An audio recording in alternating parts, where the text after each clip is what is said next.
Firstly, AI isn't killing office jobs first. It's actually killing the way in. Of course, the graduate roles go first, and then the junior roles get spread across the people still there. But the work still gets done. And I think that's the part most people still don't understand. The work actually survives. The way in doesn't. But they're still trying to sell you the career ladder. And by the time they say the word efficiency, the decisions have already been made in a room you weren't in. The announcement is simply admin. The decision about all of this happened months before the email, and most people still think the company plans to carry them forward. And you can feel it before they say it. Managers start saying things like, we need to be leaner, just before they put a freeze on hiring. Job postings disappear quietly. Nobody explains why, because they don't need to. And the people paying attention already know. And companies still talk about growth as they quietly remove the people underneath. And it's important to remember that it's the room that changes first. All the speeches come later. And you can feel like, you stop feeling like you're building something. You start feeling like a cost they're reviewing.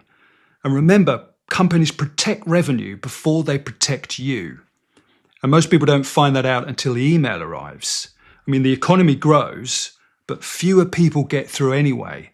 And that's the part people are struggling to admit.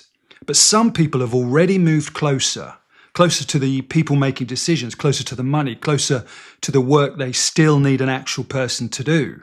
They didn't wait for the announcement. You still are. You're not building a career anymore. You're trying not to be next. And listen, that's not a prediction. It's already happening. And this didn't begin with ChatGPT. The decisions always happen before the speeches. The cuts happen before the meeting. Hiring stops before the email. The doorway shrinks before anybody says the word efficiency. Everybody suddenly starts sounding very careful. Roles go under review. Nobody explains what's happening directly, but the people paying attention already understand. And then people started sharing AI prompts for the work that the juniors used to do. A few months later, managers are forwarding the outputs without really checking them, and the jobs disappeared, but the work didn't. The pitch didn't change, but the product did. KPMG cut graduate hiring by a third in a single year, Deloitte by 18%, Ernst & Young by 11%. And that's not panic, that's a calculation. And remember, it's the jobs furthest from revenue that go first. And they don't remove the role first, they remove the need for the role. They never remove the language of opportunity first, they simply remove the openings. Then they remove the role, and then they explain it. And by the time they explain it, the decision about you was already made. You're still waiting for HR to admit it. That's why you're already behind. The decision happens before the speech. And the people still getting invited aren't always the best performers. They're usually the ones closest to whoever is deciding what survives. And that's a different kind of safety. Everybody starts adjusting once they feel it.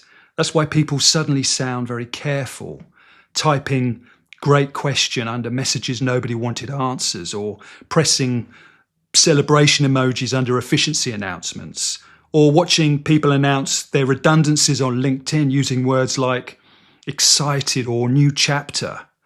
The pressure arrived first and the language changed afterwards. And listen, the doorway has already shrunk. The people who got in 2 years earlier still made it through, and everybody else is competing for what's left. One civil service scheme received 26,000 applications, and the success rate, 3.7%. That's 25,000 people who did everything they were told to do and got wiped out, not by failure, by numbers. No calls, no interviews, no explanations, just applications disappearing into nothing. Refreshing the applications over and over, answering any updates from their parents who still think effort guarantees movement. And listen, the exhaustion isn't from effort, it's from realizing the rules changed while everybody kept pretending they hadn't. The system is still working, it just doesn't work for as many people anymore. And the people already inside still describe the career ladder like it works. It doesn't. They say it's competitive but possible. I think what they mean is it was possible when they did it, and that's the part they leave out. The advice stayed the same, but the world has changed around it, and you're still following it and still asking the same people what to do. In judo, I've been up against a lot of strong players, and strong people think strength keeps them safe. But any experienced fighter knows that position matters first.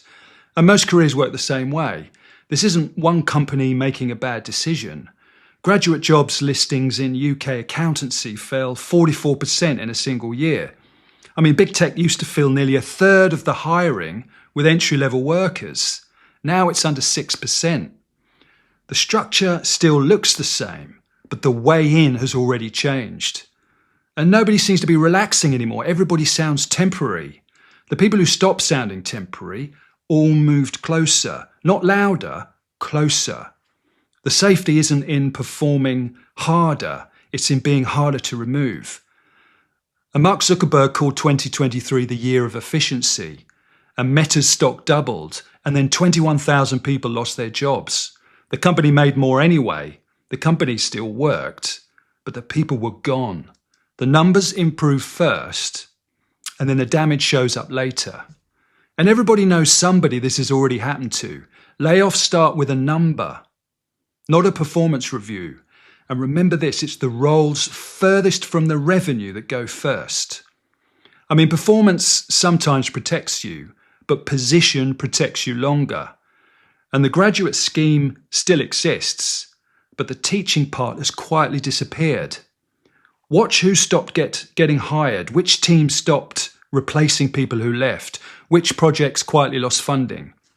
Your performance is attached to the project status, not the other way around. And the best person on a cancelled initiative is still out. And some people already moved closer to the money, closer to the people deciding who stays, closer to work the company has to trust a specific person to do, not just the function, that person. And listen, prestige won't save you. The company gets nervous about losing only certain people. And that nervousness is the real signal, not the performance review. Impressive gets you hired, but difficult to replace keeps you in a job. Different skills, different game. And this is the key thing. If your work breaks cleanly into steps, you're easier to replace than you think. Credentials tell people where you used to fit. Leverage decides whether the company still needs you now. And you've already seen these signals, you just didn't know what they meant. The freeze on hiring at a profitable company, the role posted, then quietly pulled. The colleague who left and never got replaced. The intake cut 1 year, and then again the year after. And that's not bad luck, it's a pattern. Absence is data. The colleague who wasn't replaced tells you what the team is worth now. The project that went quiet tells you who's next. And companies don't close access all at once. They squeeze it slowly, and then they wait for people to start calling survival success. And somewhere right now, there's another manager learning the same thing. The work still gets done with fewer people. And once companies learn that, they don't forget it. And some people already understand this. They didn't wait for the explanation. They moved before the announcement. And nobody's going to send you a memo about any of this. You're supposed to notice it yourself.